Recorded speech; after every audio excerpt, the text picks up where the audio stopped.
There are many perks to country living, but there are also some pitfalls. The long and often odd hours and the locations can make finding a significant other a little tricky. I'm full-time on the family farm and I was really struggling to meet someone. I'm at uni, I'm doing agriculture, and still then I hadn't met anyone. I don't go to the pub on a Friday night, and I just felt like if I was struggling, surely other people are struggling as well. 23-year-old Mia Ryan lives and works on this picturesque rural property not far from the Hunter Valley. She's a horse trainer, working mainly with warm bloods to keep them agile and in condition. It usually takes about an hour, hour and a half to get through each horse. I had to have a groom to help me get them in out of the paddock and tack them up, ride them, hose them off, back out to the paddock, get the next one in. So yeah, it's a lot. Like lots of country people whose work doesn't exactly fit into the traditional 9 to 5, Mia loves it. To her, it's much more than just a job. I just feel like being outside in the elements, it's so rewarding. Like it's hard work, it's definitely difficult, but yeah, it's so incredible. How nice to be able to walk outside and be doing whatever you're doing and call that a job. Like, it's great. But Mia wanted someone to share it with. And although not exactly long in the tooth, she didn't want to waste any more time waiting for Mr. Right. So Mia decided to take matters into her own hands. And with no experience at all, she set about creating a dating app specifically for farmers. I was getting impatient. I wanted somewhere that I could just meet someone that understood the lifestyle, I guess. Are you a single farmer? Are you looking for a single farmer? Maybe you know a single farmer. Creating an app was not exactly in Mia's wheelhouse, but that didn't stop her from diving right in. I thought it was very similar to building a website that I could do mostly myself, and it's definitely not like that at all. It's a massive process. Before long, Mia realised she was out of her depth. I was getting quotes of, $300,000 to make an app, and riding horses full time didn't seem very achievable. So I put it on the back burner for a few months. A few months went by, but the idea kept niggling at Mia. And I started realising that I couldn't not do it. I started looking at statistics, and mental health is a really big thing, full stop, for everyone. But when you start looking at people in rural communities and then you start looking at people in agriculture, people are really struggling. Once she made the decision to go for it, there was no stopping her. Mia settled on a developer in Sydney, took a huge business loan, and with the help of a coding team based in Nepal, in the space of just over 3 months, Mia created Howdy. Oops, and we're getting ready. On Howdy! The app was launched in March 2024, although Mia admits there were a few teething problems. I launched it not realising that you needed so much testing. It hadn't been tested fully, like we tested the elements but not all as one. Okay. It didn't really cope with that many people all getting excited and jumping onto it.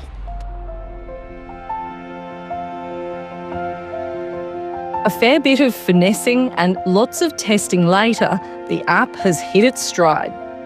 It now has more than 10,000 downloads and a couple thousand paid subscribers online looking for love right now. Hey, I'm Brenton. I'm so excited to be joining Howdy today. Howdy, my name is Paige. I'm from Canada, currently home for harvest.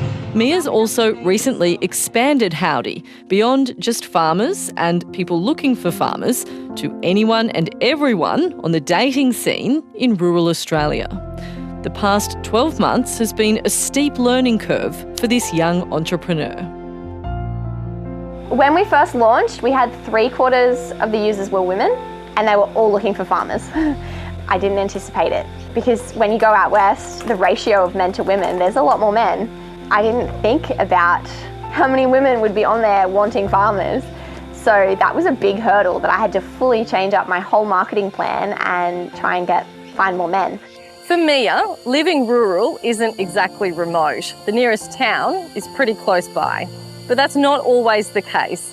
There are plenty of far-flung properties all over Australia where the closest neighbour is a few hundred kilometres away, let alone town. And it's in those places where connecting with new people isn't easy. And that's what Mia is hoping to help people overcome. There's not that many people out there. You might be related, or you might already know them. You probably know most of the people in your hometown. And the gene pool gets very, very small. And Tinder, Bumble, whatever it is, their radius is usually maxed out at about 100 kilometres. So if you're in the Northern Territory, 100 Ks, not that far away. Unlike other dating apps, Mia's app does not have geographical constraints. If you're on it, you can search for other users no matter where they're based. The bigger the dating pool, though, the longer the distance you may have to go to find love. Something Mia found out firsthand. Unintentionally, when Howdy launched, I was very busy. I was not looking for a farmer, but I was on the app trying to test it and use it and everything like that. And yeah, stumbled upon Josh. We're currently on the west side of Harvey in the little area called Outback, and we are hay producers for the horse hay market in Western Australia. Joshua Bark lives and works on his family hay farm, an operation that produces around 30,000 small bales each year. It's a busy, relentless lifestyle, but to Josh, it's idyllic, except for just one thing. He lives about as far away from Mia as you can get. It usually takes about 10 hours if I go the short way. So it's about 2.5, 3 hours for me to get to the airport. Then it's a 5-hour flight, and then another couple of hours up to the farm. And that's not a deal breaker for you, is that? Apparently not. Apparently not. I've just come back from a trip where I was there for 1 day. So it was 2 days travel and then 1 day there.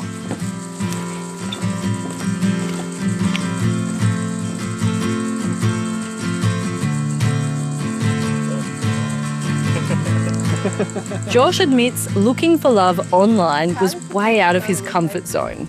It was actually his grandmother who read about the app and Mia in a local newspaper and cut the story out to show Josh.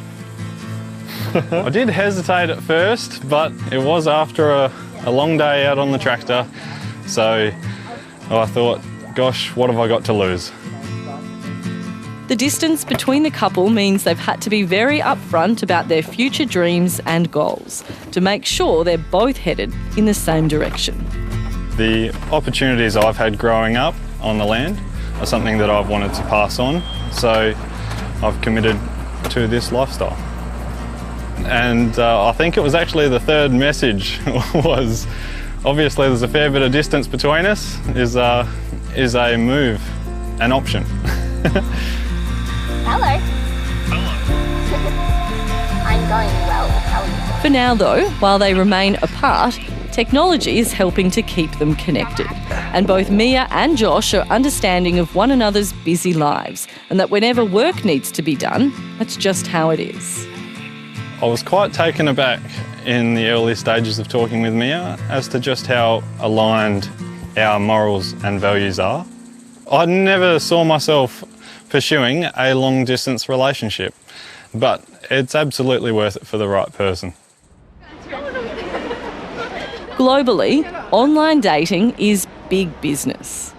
Over 300 million people use dating apps worldwide, and the market is worth more than $5 billion. So many people will sit on their lunch break at work just swiping through people, and you forget that they're real people, which is really scary, but we're all doing it.